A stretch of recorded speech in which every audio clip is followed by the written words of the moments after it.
I should maybe just say adoption of legitimate techniques, but then used maliciously. And that's the really tough part about it is this sounds awful on the surface. Like, how capable are they? How many things does the adversary need to do? The different types of capabilities and the different, kind of complete mailbox control they've got out of this. And then kind of looking at it being like, wow, I mean, good Lord, like all of this stuff is easily available to them in this little tool called SpamGPT.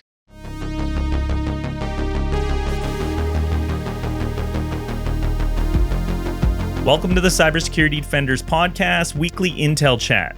My name's Christopher Luft. I'm one of the co-founders of LimaCharlie, and I will be your host. Joining me today to break down the cybersecurity news being shared by the awesome InfoSec community is the one and only Matt Bromley. And don't forget, this podcast is brought to you by LimaCharlie, maker of the SecOps Cloud platform, infrastructure for security operations. Think of it as a backend for your MSSP, where everything is built API first. Scale with ease and confidence as your business grows. You can start today for free at limacharlie.io. Now let's get into it.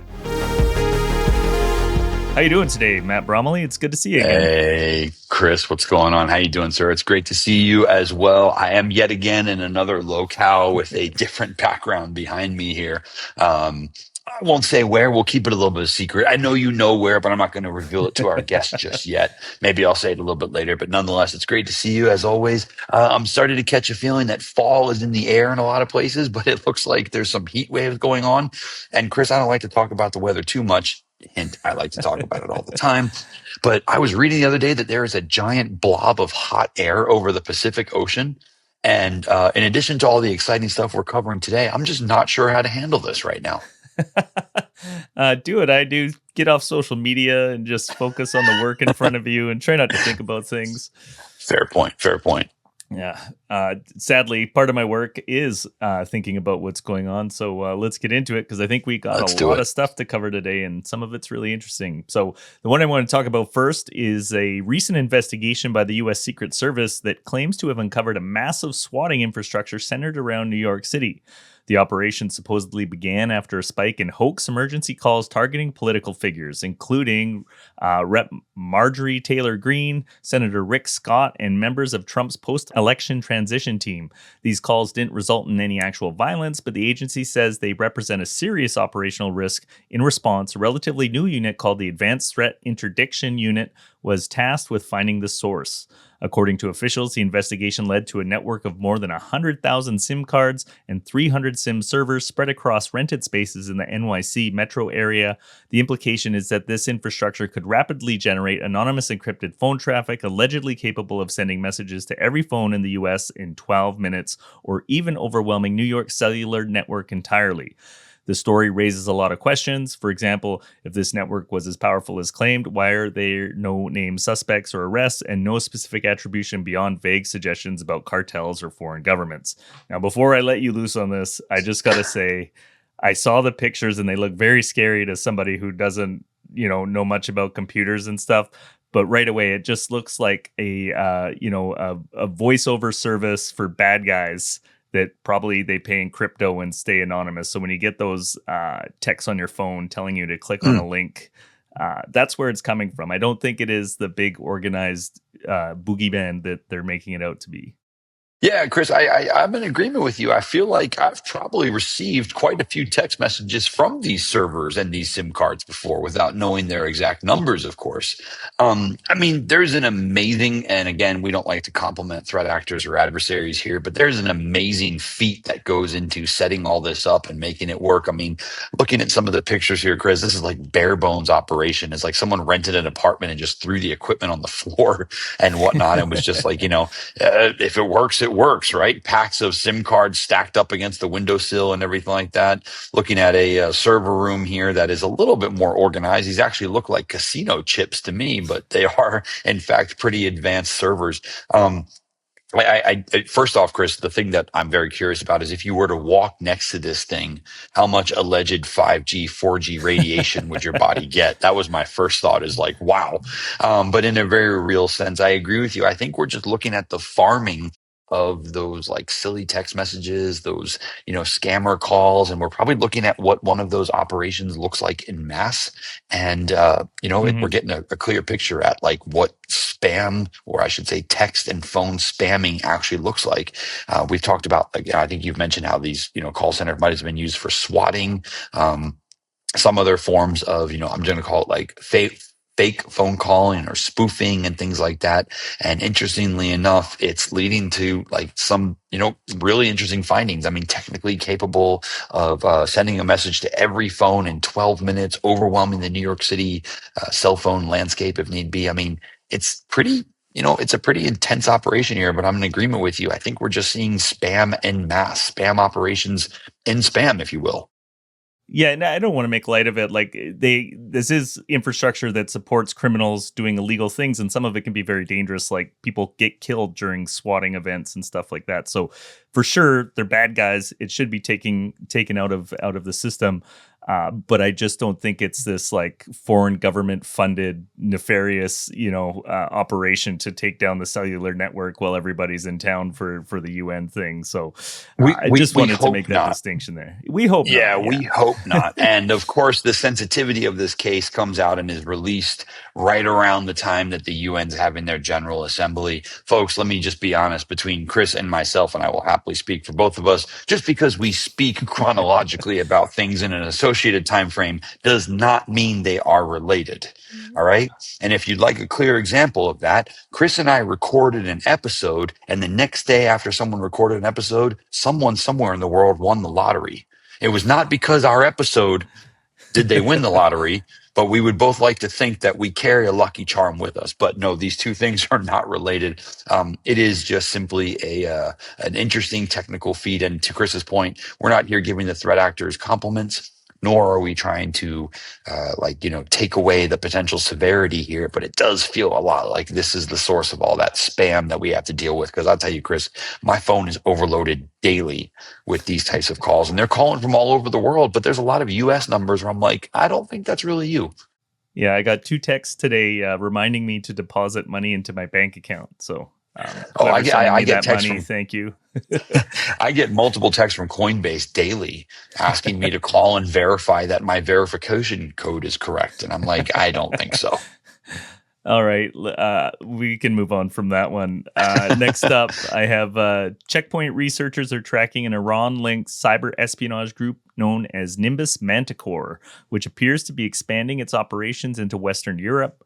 Previously focused on the Middle East, the group is now targeting critical infrastructure, particularly organizations in defense manufacturing, telecommunications, and aviation sectors.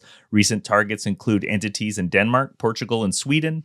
Checkpoint notes that Nimbus Manticore shares significant overlap with UNC 1549, aka Smoke Sandstorm, a group mandate previously linked to Iran's Islamic Revolutionary Guard Corps. At the core of this new campaign are 2 malware components, MiniJunk, a heavily obfuscated backdoor offering persistent system access, and MiniBrowse, a lightweight stealer with targeted credential theft capabilities for Chrome and Edge. MiniJunk is described as a significant evolution of a previous implant called MiniBike, adding new features like multiple command and control connections over HTTPS, payload loading, data exfiltration, and DLL loading using a previously undocumented method. The malware also employs several advanced evasion techniques, including the use of junk code, oversized binaries, and code signing, which significantly complicates detection. So yeah, this sounds like foreign governments trying to do bad things.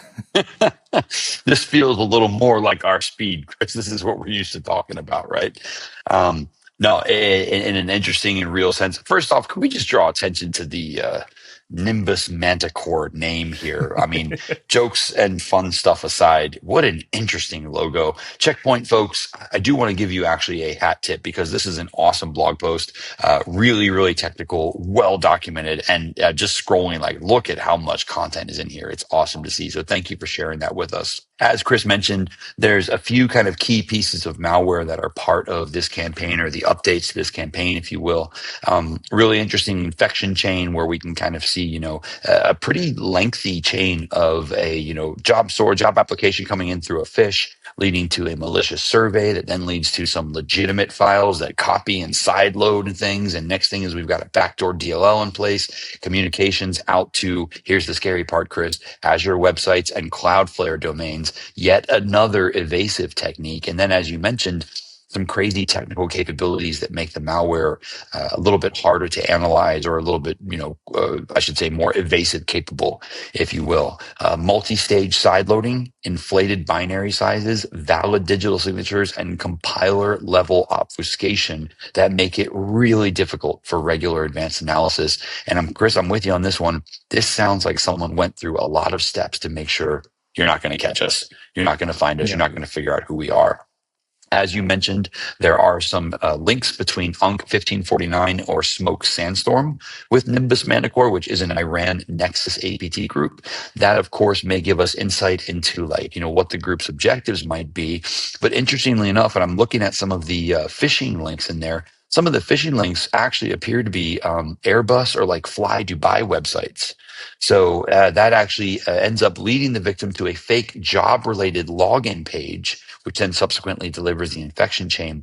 And I think this once again speaks to adversaries knowing their targets, right? Because I'm going to tell you, as someone who doesn't live in the area or doesn't, have anything to do with these regions, I'd probably take one look at that email and be like, nope, not for me, not what I'm interested in. But knowing what their targets are interested in and what they might click on is usually what forces adversaries to choose what type or style of campaign they're going to put together. And here, we see a couple of like well-known names or companies being included in that. And then I know you've got some more insight into the infection vectors and everything like that, but I will just draw some attention to this mini junk in here. This is a heavily modified version of mini bike, which has gone in. We're getting on the silly side of naming here. Nimbus Manticore, mini junk, mini bike. I saw slug mentioned in here somewhere. So, we're getting down the road of like, all right, how many names do we need for the thing?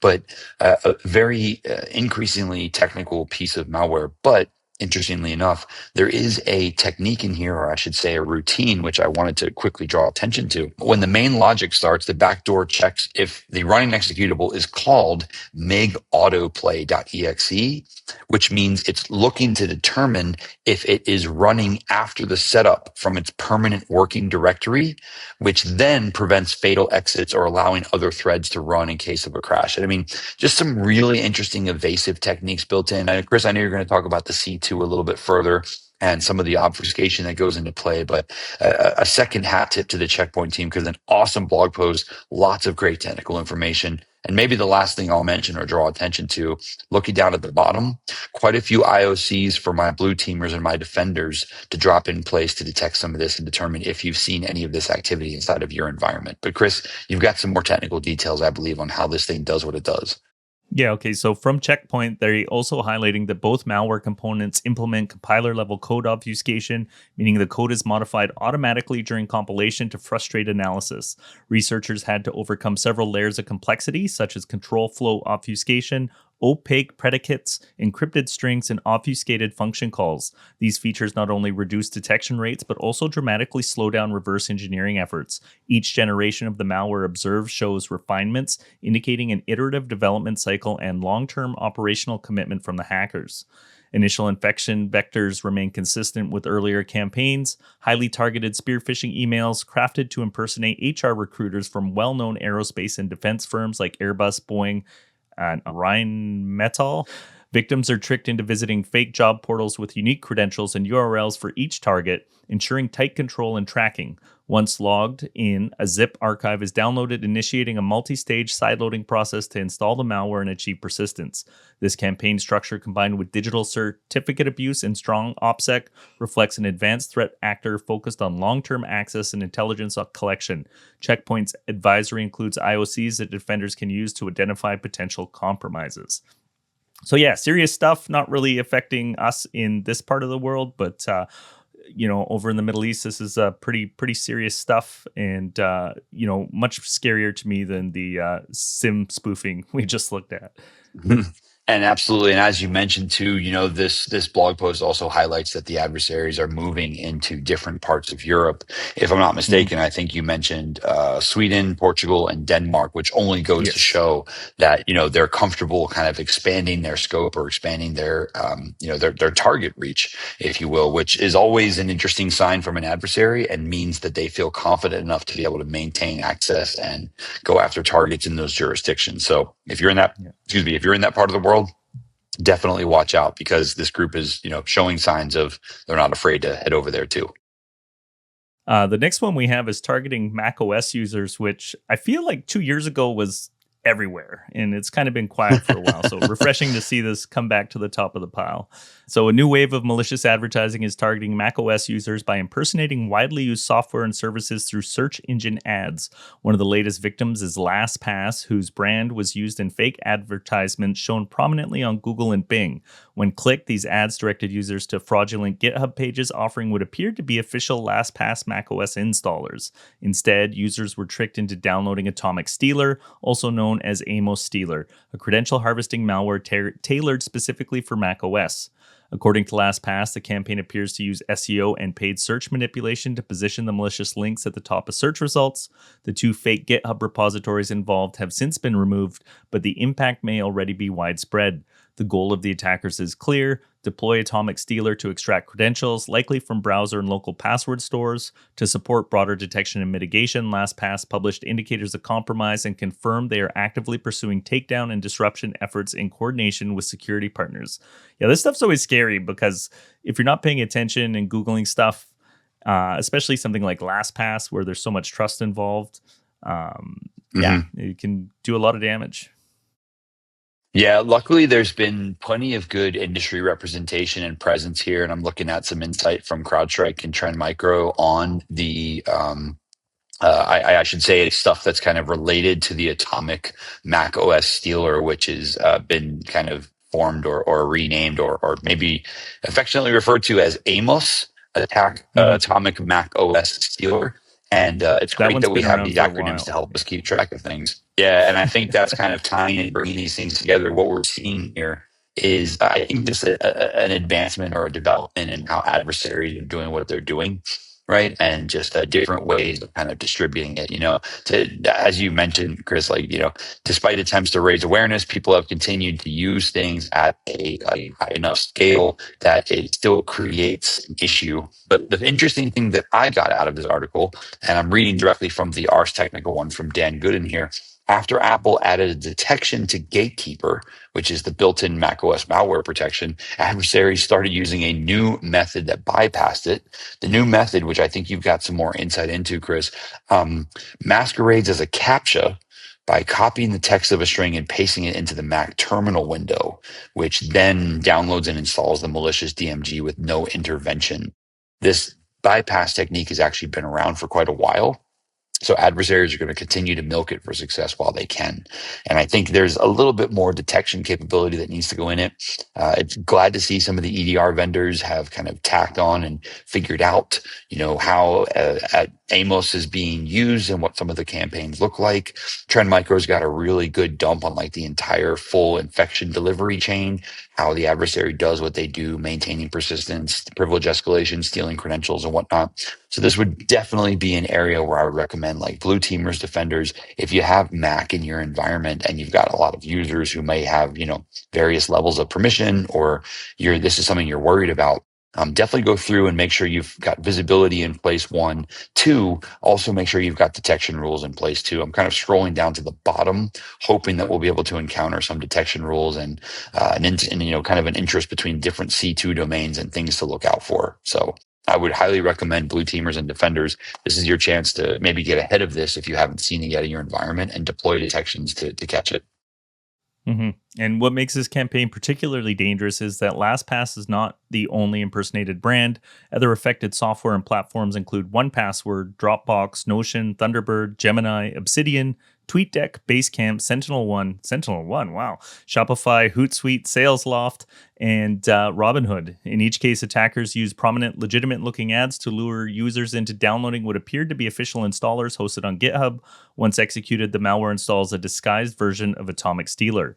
The delivery mechanism has also evolved. While Atomic was initially blocked by macOS Gatekeeper, attackers now use a known bypass technique. One method disguises the installer as a CAPTCHA check, which you just mentioned, asking users to copy and paste a string into the macOS terminal. A command that silently downloads and installs a malicious payload, completely circumventing Gatekeeper. Researchers have been warning about this method for over 20 months, yet it remains in active use. Tools like Homebrew, which is very popular among macOS developers, have also been targeted by Atomic in similar campaigns, highlighting the malware's persistent reach and effectiveness. To mitigate risk, users are strongly advised to download software only from official websites and to avoid clicking on any download links provided via ads, regardless of how legitimate they appear. And I guess that's the big takeaway here is like, don't trust anything, man. It's easy to make a web page look like a legitimate web page. Chris, how do you feel about sites that give you the bash sh string to run to install a piece of software in your environment? Well, that's my favorite. If you're cutting and pasting commands into your terminal that you don't understand, well, then you shouldn't be in front of a computer. We're not going to say you were asking for it, but you certainly didn't ask for it.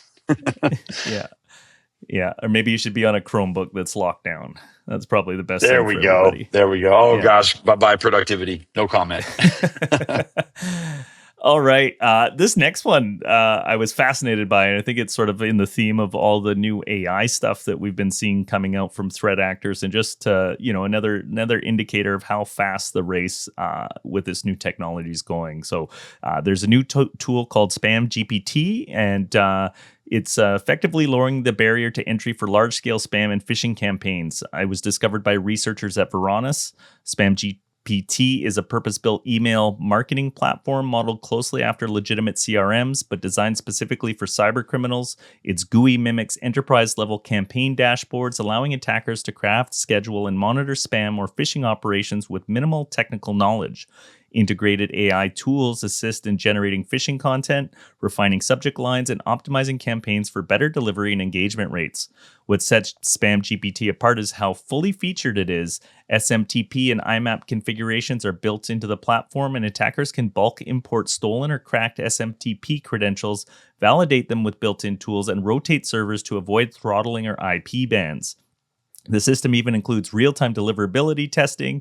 Test messages are sent to verify inbox placement, and an IMAP module tracks replies, bounces, and placement in spam folders. These capabilities, once limited to experienced threat actors, are now packaged into a turnkey spam-as-a-service toolkit that's accessible to even low-level cyber criminals. So, wild, you just like all the sort of first-line defenses that we've built around these things are now available to be bypassed by low-level cyber criminals. And Chris, can we just be honest about something here? There are several marketing departments around the world who would love to have this capability if they possibly could. And I'm going to call it what it is. Like 50% of this technology. Now, let me be clear, everyone. I'm being a little sarcastic. I'm saying this in jest, but 50%, 60% of what this software does, marketing companies will do for you as well, and vendors and products. And I'm not throwing shade at marketing. I'm simply saying I feel like in some cases here, adversaries have really tapped into what is a typical approach for getting users to click or to view your emails and stuff. And you got to think like phishing threat actors have the exact same goal and intention. I want someone to read my email or click my link. And they're doing things like email monitoring, inbox monitoring. Is things automatically going to spam? They figured out how to get around, blocking mechanisms and how to not look like spam email and whatnot, and how to abuse and take advantage of the SMTP protocol and whatnot. It's a really advanced usage of email and recognizing that email is a delivery mechanism. But Chris, I'd argue that like when you send out a marketing email and it's got like tracking links inside of it, you can see whether someone is opened and someone is read. Those are all the data points that adversaries want to get access to. And what scares me about this is we're seeing this like malicious adoption of legitimate techniques, but used maliciously. Right. Mm-hmm. I should maybe just say adoption of legitimate techniques, but then used maliciously. And that's the really tough part about it is this sounds awful on the surface. Like, how capable are they? How many things does the adversary need to do? the different types of capabilities and the different, kind of complete mailbox control they've got out of this. And then kind of looking at it and being like, wow, I mean, good Lord, like all of this stuff is easily available to them in this little tool called SpamGPT. They can create different campaigns. They were doing this stuff anyways. So really what we're seeing here is like this just rapid automation of this capability. And it's scary to see just how, maybe not scary is the right word because I'm not like scared, but from a technical perspective, it's scary to see just how capable they are. And wow, do they really understand how to deliver a successful phishing and spam campaign? And it just lowers the bar for entry, right? Like that's, I think the thing is, that's as soon the as other you side. bring that technical entry level down, it's a pyramid, right? And the lower you go down in the pyramid, the more people that are going to be able to participate. And that's the other unfortunate too much here. email in the junk folder. Yeah. For anybody who's listening who's not aware, these email trackers will usually track whether you opened an email or not by loading a 1 pixel image when you open the email. So if you're using Gmail or service like that, you can turn off images in your email, and that kind of gives you a little bit of protection against getting on this email's valid list. Let's send them all the spam. So yeah. So campaign management is just one part of the platform's offering. SpamGPT also includes tutorials on SMTP cracking mastery and provides custom header injection options to spoof trusted brands. This allows attackers to bypass common email authentication mechanisms like SPF, DKIM, DMARC, increasing the likelihood that messages will land in inboxes instead of being flagged. By impersonating brands and crafting tailored emails using AI, attackers can deliver not just phishing links, but also ransomware and other malicious payloads that blend seamlessly into legitimate traffic. The emergence of SpamGPT represents a serious escalation in threat actor capabilities. It's no longer just about technical expertise. Access to this tool effectively commoditizes phishing and ransomware delivery. Organizations should prepare for a potential increase in both volume and sophistication of these attacks. Recommended defenses include enforcing strict email authentication protocols, deploying AI-driven email filtering systems, and providing continuous phishing training to users. Additionally, strong incident response plans, endpoint protections, and network segmentation will be crucial in mitigating the impact of these more accessible and highly scalable attack platforms. So I like at the end there where they kind of allude to the emergence of more platforms like this, because I definitely think that's the way all of this is going, the sort of productization of cyber criminal niches. Yeah, and I think we're going to continue to see this type of stuff come up from an AI perspective as well, Chris. As adversaries basically take tools that may have been separate, disparate tools before, they're going to find ways to combine them in together. I mean, this is a really like massive platform that does a whole bunch of things and automates an entire marketing, and it even calls here an enterprise marketing platform weaponized for spam. We're going to continue to see this happen as adversaries can lean on really easy coding tooling features and just say, hey, take these 4 scripts, combine them together, and boom, next thing you know, I've got a really capable platform here. Why not sell this out? And you and I have talked about, I think, some of the economies of cyber criminals before, but if you can make a really good tool that does a thing and then rent it out to others, you might not need to launch your own spam campaigns anymore. You can just sell the capability to do it for others. And I think that's the other thing that we'll see is this commoditization and pop up of, adversaries geared marketplaces that do things like this. Yeah. So I was really excited to see this last one come up. We've been covering a lot of the NPM supply chain attacks recently, and we've just seen them increase in severity and consistency and stuff over the last couple of years. So in response, GitHub has outlined some major changes to NPM's authentication and publication architecture. These include a transition to trusted publishing, mandatory 2-factor authentication for local publishing, and the deprecation of legacy authentication mechanisms such as classic tokens and TOTP-based 2FA. New granular tokens will be time-limited to 7 days, and publishing access via tokens will be disabled by default, further encouraging the use of more secure pathways like trusted publishing or WebAuth-based 2FA. These changes are designed to neutralize token abuse vectors and limit the blast radius of any future compromises. So this is just great news. I think we should have been doing this a long time ago, and I don't think it's going to solve the problem completely, but it's definitely a step in the right direction. I can't agree with you more, Chris. We've spent far too many episodes, far too many minutes talking about NPM compromises, package compromises, supply chain compromises, software supply chain compromises. And it's great to see the folks over at GitHub kind of take a stance on this, number one, and outline, here's what we're going to do. Our plan for a more secure NPM supply chain. Absolutely love to see this. And as you mentioned, especially in the wake of what we've been seeing recently happening, they are implementing some really cool changes and measures here, things we'd love to see kind of stretched across the board. But, local publishing with required 2FA, granular tokens, trusted publishing, and as you mentioned, the deprecation of a bunch of legacy things that adversaries were taking advantage of, allowing them to insert and publish malicious code into, trusted packages. One of the really cool things about this blog post, which you can obviously check out in the show notes, everyone, is they do link to a bunch of different sites that point towards the idea of trusted publishing and kind of speak as to how this is like the way forward. And I'm glad to see that they've kind of adopted it into GitHub package, or I should say repository maintenance as well. And just love to see it.